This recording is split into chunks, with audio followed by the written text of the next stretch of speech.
Gold में आपका स्वागत। होम्योपैथिक के अंदर मैं इस वक्त आपको पर्याय क्रम से दवा देने के फार्मूले भी दे रहा हूँ, उसके साथ साथ अन्य जानकारी भी देता हूँ। मेरे गुरु प्रातः स्मरणीय डॉक्टर गणेश नारायण चौहान 7D 19 जवाहर नगर जयपुर, उनसे नीचे मैंने बहुत कुछ उनसे सीखा, उनके बहुत कार्यक्रम करवाए, लेकिन वो थोड़े कंजूस भी नहीं थे, लेकिन थोड़े मतलब कि फालतू खर्च नहीं करना। इस प्रकृति के बहुत ही नेक इंसान थे, लेकिन कभी कभी क्या होता है कि वो ही आदत हर जगह ही होती है। तो उन्होंने ये जो पुस्तक छपवाई, तो ये हमने युवा अवस्था के अंदर प्राप्त की, जब हमारी निगाह गिद्ध जैसी थी। तो हमें उस वक़्त तो कोई एहसास नहीं हुआ, और हमने ये भी नहीं सोचा कि हम यूट्यूब के अंदर उनकी पुस्तिका में से जनहितार्थ नुस्खे देंगे। अब आ जाती है ये परेशानी कि यही बुक्स अगर वो उस वक़्त थोड़े बड़े अक्षरों में और अच्छे कागज़ पे कराते, देखो अब कागज़ की दशा ये इस तरह की हो रही है, तो बहुत ही अच्छा रहता। फिर भी उन्होंने जो दिया है, बहुत कुछ दिया है, हमें कोई परेशानी नहीं। हाँ, कहीं न कहीं थोड़ा रुकना होता है। पर्याय क्रम की जो अदल बदल के दवा देने का, अगर आप वैसे सोचेंगे तो आप कहेंगे कि ये बुढ़ा बकवास करता है, सटिया गया है। अरे सटिया तो 60 साल में जाते हैं, हम सटिया में जाने वाले नहीं हैं, हम अटिया से भी आगे जाएंगे। ये उनको सोच लेना चाहिए। हम क्या कह रहे हैं ये समझना चाहिए। फट से निकाल देते हैं तीर की तरह मुंह से कुछ भी, ऐसा नहीं करना चाहिए। ये पर्याय क्रम की व्यवस्था अल्टरनेट अदल बदल के रात दिन जो होने वाली तकलीफ़ें हैं, खांसी, जुकाम, बुखार, उल्टी, दस्त, पेट दर्द, डिहाइड्रेशन, एसिडिटी, फैसिडिटी, इसके अंदर ही घर बर्बाद होते हैं। और जिनके ऊपर ईश्वर नाराज होते हैं, तो उनके परिवार में या उनके रिश्तेदारों में कैंसर या लीवर या इस तरह की घातक बीमारी किडनी की होती है। भगवान ही ठीक करता है। आजकल के डॉक्टरों को मैं बहुत बहुत थैंक्स देता हूँ कि वो किडनी के रोगी को जहाँ तक उसमें शक्ति है डायलिसिस पे उसको ज़िंदा रखते हैं, और वो तो और भी ज़िंदा रख सकते हैं अगर कोई किडनी उनको दे। तो मैं उन वैज्ञानिकों को जो ये किडनी का ट्रांसप्लांट करते हैं, वो डॉक्टरों को मैं ढेरों अपना आशीर्वाद देता हूँ कि वो एक तरह से नई जिंदगी इंसान को देते हैं। और जिंदगी इंसान को भगवान देता है या डॉक्टर देता है, इसमें कोई दो राय नहीं। देखो, दिन के वक्त सूर्य निकलता है, कोई ये नहीं कह सकता अंधेरा है, और रात के वक्त तारे निकलते हैं, कोई ये नहीं कहता कि सवेरा है। जो सत्य है, उस सत्य को जो स्वीकार कर ले वही मनुष्य होता है। अब ये अल्टरनेट का जो सिलसिला है, इसको आयुर्वेद के अंदर मैं आपको नहीं बता सकता। उदाहरण के तौर पे अगर पतले दस्त लग रहे हैं तो आयुर्वेद वाले आपको बताएंगे घरेलू उपाय, मैं भी बताता हूँ, सब जानता हूँ मैं, लेकिन काम वो ही होना चाहिए जो आसानी से हो। आयुर्वेद के अंदर दस्त लाने के लिए लाखों दवाइयाँ भरी पड़ी है, क्योंकि कब्जियत के रोगी बहुत हैं। लेकिन दस्तों को बंद करने की दवा है, मैं वो नहीं कहता नहीं है, नहीं के बराबर है। दुकानदार के पास चल जाओ, या पतली दस्त लग रही है, कोई देसी दवाई दे दे, तो वो झट से निकाल के 2 गोली कपूर रस की आपको दे देगा, जो कपूर और अफीम के योग से बनी हुई दवा है। अब वो किसी को काम कर जाती है, किसी को नहीं करती, और किसी को ऐसा काम करती है कि फिर दस्त ही नहीं आते, तो फिर बाजार से दस्त लाने वाली दवाई खाओ। और कपूर रस खाने के बाद 2 गोली कपूर रस आज 30 रुपए की गोली आती, इतनी महंगी कर दी। कोई समय में 8 आना 12 आना की आती थी। तो आदमी इतनी दवाई पैसे की ला करके उसको परिवार कर्म से नहीं दे सकता, और अच्छी फीलिंग नहीं होती लेने वाले की, तो फिर आयुर्वेदिक वाले आपको चूरन देंगे कि इसकी फक्की लगाओ। इस सब गोल को आगे पीछे परिवार कर्म से इसकी फक्की लगाओ। अब बहू बेटियां इस सब गोल का डिब्बे को ढूंढेगी, उसको ढूंढेगी। जाए तो जाए कहाँ, समझेगा कौन यहाँ, दर्द भरी दिल की जुबान, जाए तो जाए कहाँ। ऐसा नहीं है कि घरेलू प्रयोगों से दस्त बंद नहीं होते, लेकिन सवाल ये है कि घरेलू प्रयोगों के अंदर दस्त बंद करने को, बुखार दूर करने को, खांसी दूर करने को, कुछ जो 10-20 बीमारियां हैं उनके उपचार आपके रसोई घर में मिलेंगे। बाकी आपको बाजार जाना पड़ेगा। और होम्योपैथिक में ये आराम है कि आपको कोई तैयारी नहीं करनी, आप सीधे गए और लाकर नंबर 1 और 2 लिख दो, और परिवार में कह दो कि पहले नंबर की दवाई देके एक तरफ रख दो, उसके 2 घंटे बाद 2 नंबर की देके एक तरफ रख दो, फिर पहले नंबर की दे दो।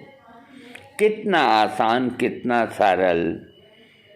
इसलिए मैं दाद देता हूँ होम्योपैथिक वालों को कि उन्होंने कुछ ऐसी चीज़ें दी है आपको इस संसार के कल्याण को,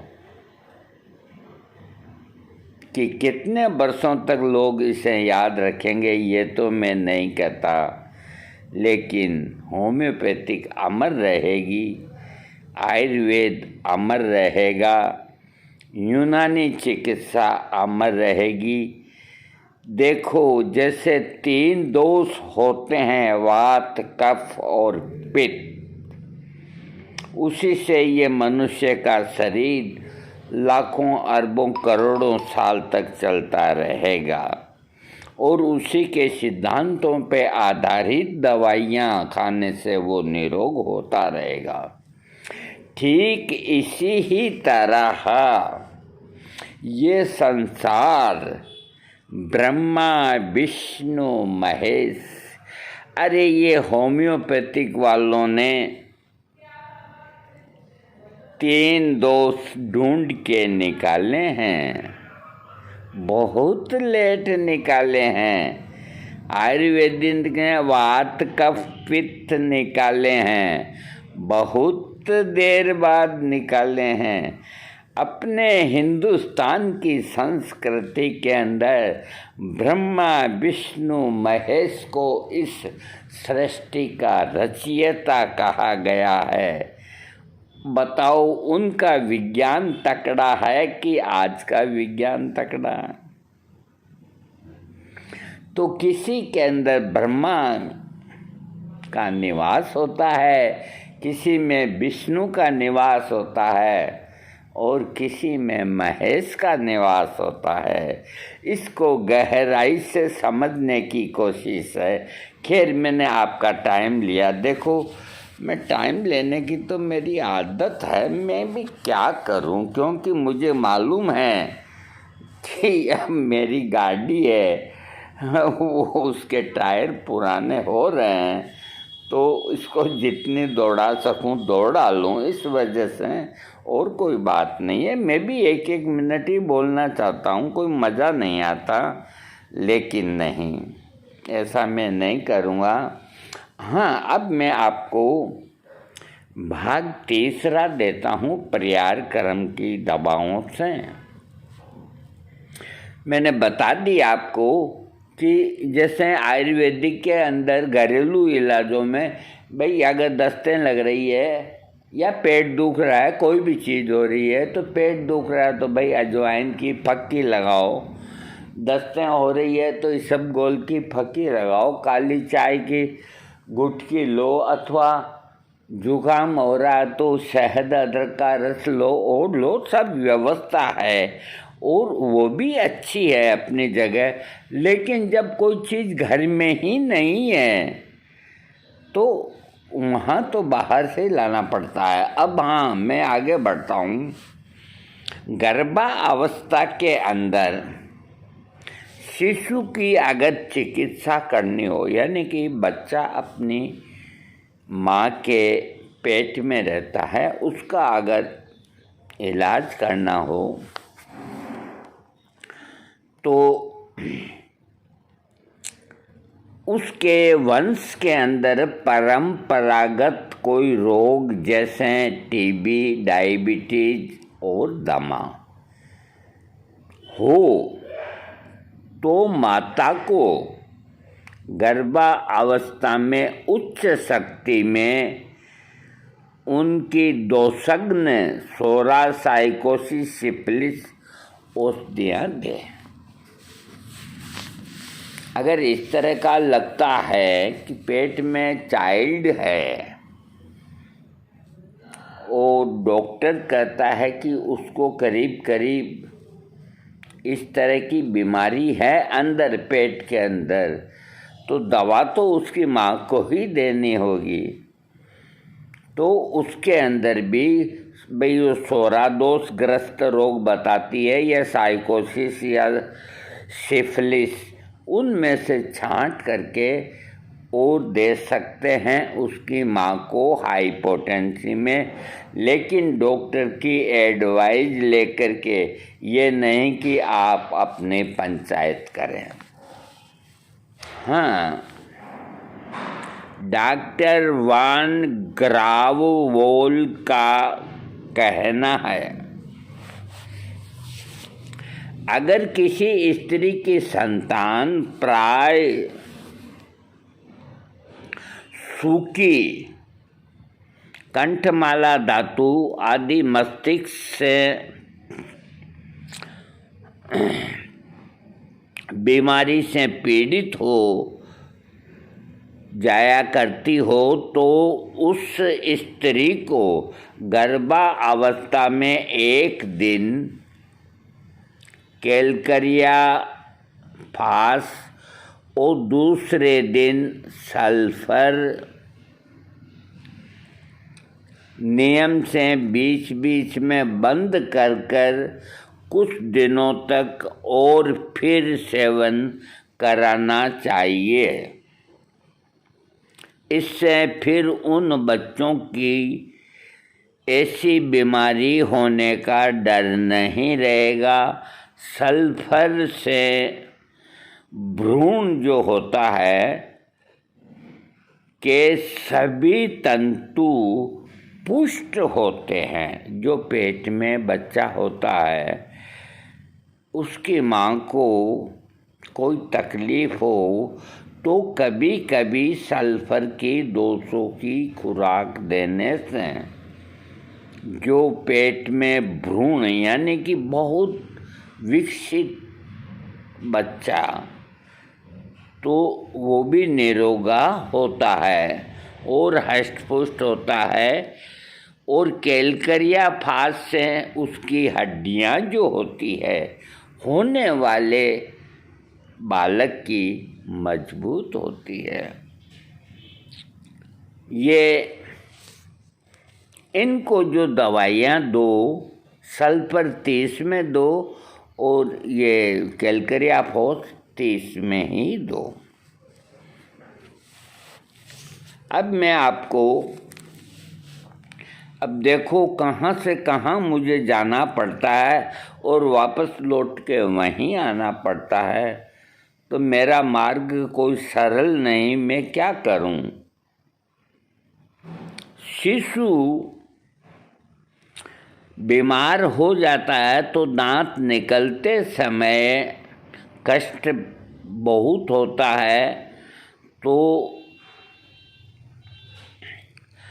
ये शारीरिक एक दोष ही होता है जो प्रकट होता है। जैसे कुछ बीमारियों में कुछ रजो निर्वर्ती काल में प्रकट होती है तो शिशुओं को जन्मते ही सौराग्न चिकित्सा करने पर भावी जीवन स्वस्थ रहेगा। इसको समझ लो आप।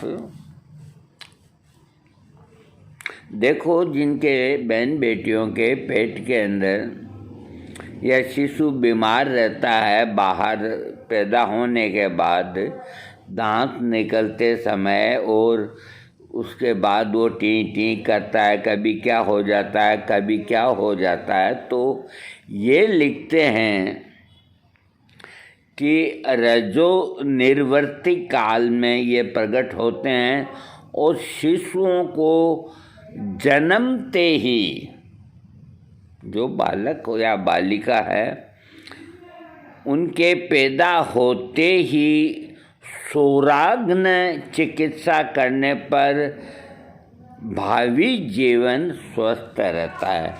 यानी कि सोरा दोष को दूर करने की उन छोटे बच्चों को 30 या 200 पोटेंसी में देने से उनका जो पूरा लंबा चौड़ा 100 साल का जो जीवन है वो निरोग रहता है।